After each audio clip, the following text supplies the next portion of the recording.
আজ রান্নাঘরে তৈরি হচ্ছে রাজকীয় স্বাদের মাটন রেজালা। শাহী ঘরানার এই রান্নাটি বাড়িতে কিভাবে একদম দোকানের মতন পারফেক্ট করবেন সেটাই আজ আপনাদের শেয়ার করব।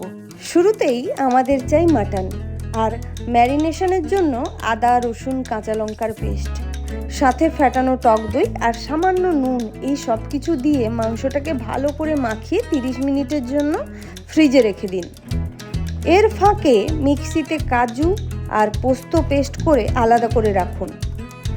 আর রান্নার সুগন্ধের জন্য সাজিরে, সামরিচ, গোটা ধনে, গোটা গোলমরিচ, এলাচ, লবঙ্গ, দারচিনি, জায়ফল, জয়িত্রী আর তেজপাতা, এই গোটা গরম মশলাগুলোকে শুকনো খোলায় ভেজে শিলনোড়াতে গুঁড়ো করে তুলে রাখুন।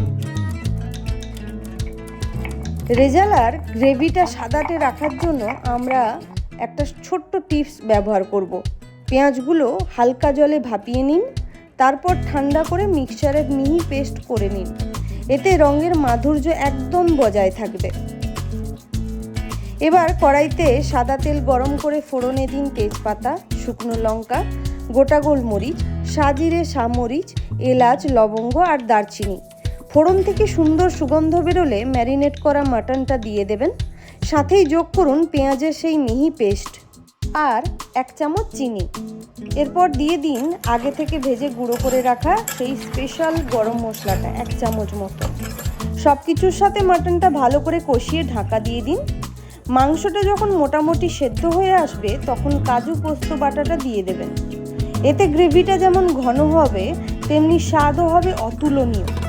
আর নামানোর ঠিক আগে রান্নার আসল জাদুর জন্য 2 চামচ কেওড়া জল আর 1 চামচ গোলাপ জলের মিশ্রণটা ছড়িয়ে দিন।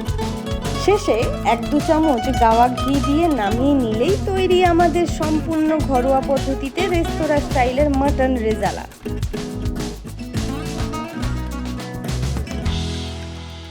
তাহলে আর কি দেরি না করে ঝটফট বানিয়ে ফেলুন আজকের মাটন রেজালা, আর সাথে কিন্তু অবশ্যই রুমালি রুটি।